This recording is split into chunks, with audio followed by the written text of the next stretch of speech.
stop. Assalamualaikum warahmatullahi wabarakatuh. Halo teman-teman semua, perkenalkan nama saya Tiara. Hari ini NPM C0C01935 Periode 3 Akuntansi Fakultas Ekonomi Logistik Universitas Unpad. Pada video kali ini saya akan menjelaskan bab 2, yaitu materi tentang investasi dan instrumen ekuitas. Baiklah teman-teman, langsung saja simak video saya ya.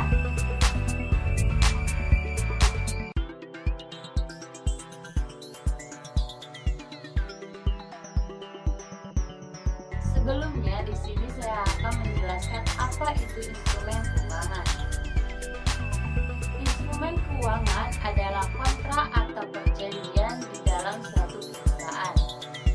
Di sini ada 5 instrumen perusahaan. Yang pertama aset keuangan, yang kedua liabilitas, yang ketiga ekuitas, yang keempat lindung nilai, dan yang terakhir derivatif. Selanjutnya ada biaya komisi broker. Maka akan ada 4 kategori. Kategori yang pertama aset keuangan, diukur nilai wajar melalui laba rugi, dilihat dari harga pasar saham. Jika harga pasar saham itu mengalami penurunan, maka kita akan melaksanakan secara otomatis. Yang kedua, aset keuangan dimiliki jatuh tempo. Yang ketiga, aset keuangan tersedia untuk dijual. Yang keempat, aset keuangan piutang dan pinjaman. Sedangkan aset keuangan dimiliki jatuh tempo, aset keuangan tersedia dijual, aset keuangan piutang atau pinjaman itu harus melakukan pengujian. Baiklah, di sini ada sebuah contoh. Perusahaan Derry menginvestasikan saham sebesar 55%, sedangkan Putri sebesar 40% dan Tari 5%. Di sini kita harus mengetahui dulu yang mana akan mencatat laporan keuangan konsolidasian, yang mana akan mencatat ekuitas, dan yang mana akan mencatat sebagai kos atau nilai wajar. Nah, karena di sini dia menginvestasikan sahamnya sebesar 55%, maka dia memiliki hak atas pengembalian perusahaan tersebut, dan dia merupakan induk perusahaan karena memiliki aset dari 50%, dan dia akan mencatat laporan keuangan konsolidasian. Sedangkan Putri bisa memilih akan mencatat kos atau nilai wajar. Biasanya dalam investasi akan mengalami kenaikan atau penurunan nilai yang dilihat dari harga pasar saham. Menurut PSAK 50 revisi 2014, instrumen keuangan menyajikan instrumen ekuitas adalah setiap kontrak yang memberikan hak residual atas aset suatu entitas setelah dikurangi dengan seluruh liabilitasnya. Pada perseroan terbatas, hak residual ini terdapat pada saham, sehingga instrumen ekuitas yang akan dibahas saat ini adalah saham biasa. Nah, jika investasi mengumumkan pembagian dividen, di sini jurnal yang dibuat adalah piutang dividen pada investasi pada asosiasi.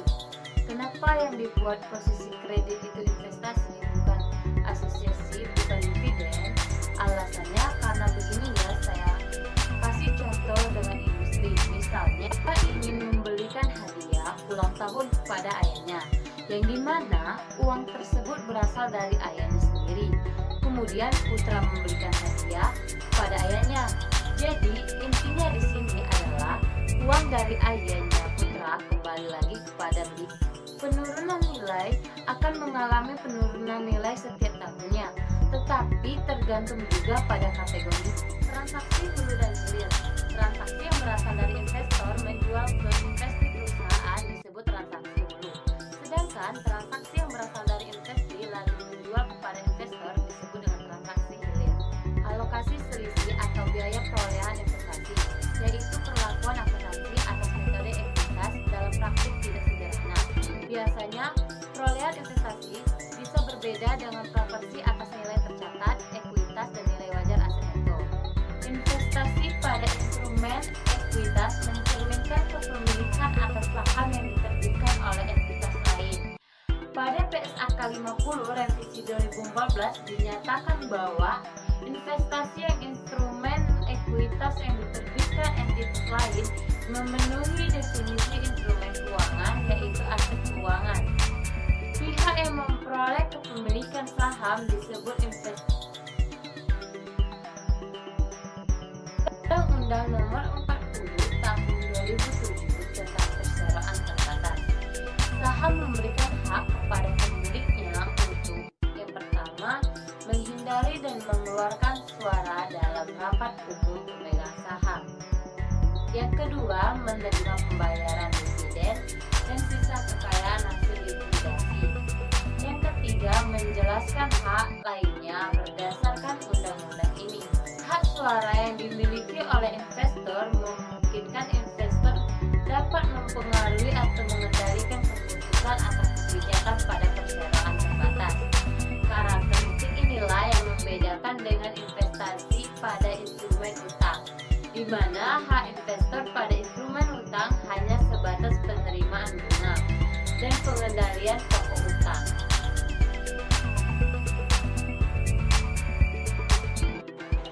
Menurut PSAK 55 Revisi 2015, aset keuangan berupa investasi pada instrumen ekuitas diukur pada nilai wajar. Sedangkan investasi pada instrumen ekuitas yang tidak memiliki kotasi dan tidak diukur secara handal dapat diukur pada biaya perolehannya. Pada metode biaya, investasi diakui dan diukur sebesar nilai perolehannya, sehingga jika tidak terdapat penambahan dan penjualan pada investasi tersebut, maka nilai investasi tidak akan berubah dan disajikan jika sebesar nilai perolehan. Karena awal pengakuan, pengukuran, dan penyajian adalah biaya perolehan, maka disebut dengan metode biaya. Sementara itu, pada metode nilai wajar, investasi awalnya diakui sebesar biaya perolehan. Namun, selanjutnya diukur pada nilai wajar dan disajikan juga pada nilai wajar tanggal. Pengakuan dan pengukuran. Pada metode biaya, investasi pada awalnya diakui sebesar biaya perolehan. Setelah pengakuan awal, investasi tetap diukur pada biaya perolehan. Setelah pengakuan awal, investasi diukur secara profesional terhadap nilai ekuitas entitas asosiasi. Penyajian dan pengungkapan. Pada metode biaya, investasi disajikan tetap sebesar biaya perolehan yang juga merupakan nilai tercatat. Sedangkan pada metode nilai wajar, nilai tercatat investasi disesuaikan terhadap nilai wajar pada tanggal pelaporan sesuai ketentuan PSAK 55 Revisi 2014. Pengakuan dan pengukuran berdasarkan PSAK 15 Revisi 2014, investasi dengan metode ekuitas pada awalnya diakui sebesar biaya perolehan. Setelah pengakuan awal, investasi diukur secara profesional terhadap nilai ekuitas entitas asosiasi. Asosiasi dapat terjadi akibat yang pertama, pengakuan laba atau rugi bersih entitas asosiasi meningkat atau menurun. Yang kedua, pembagian dividen oleh entitas asosiasi menurun. Yang ketiga, pengakuan penghasilan komprehensif lain oleh entitas asosiasi meningkat atau menurun. Alokasi selisih atas biaya perolehan investasi. PSAK 15 Revisi 2014 menyatakan bahwa pada saat perolehan investasi, setiap selisih antara biaya perolehan investasi dengan bagian entitas atas nilai wajar neto aset dan liabilitas teridentifikasi dari investasi dicatat dengan cara sebagai berikut. Yang pertama, ada goodwill yang terkait dengan entitas asosiasi termasuk dalam jumlah tercatat investasi. Amortisasi goodwill tersebut tidak diperkenankan. Yang kedua, setiap selisih lebih bagian entitas atas nilai wajar neto aset dan liabilitas teridentifikasi dari investasi terhadap biaya perolehan investasi dimasukkan sebagai penghasilan dalam penentuan bagian entitas atas laba rugi entitas asosiasi atau virtur. Persamaan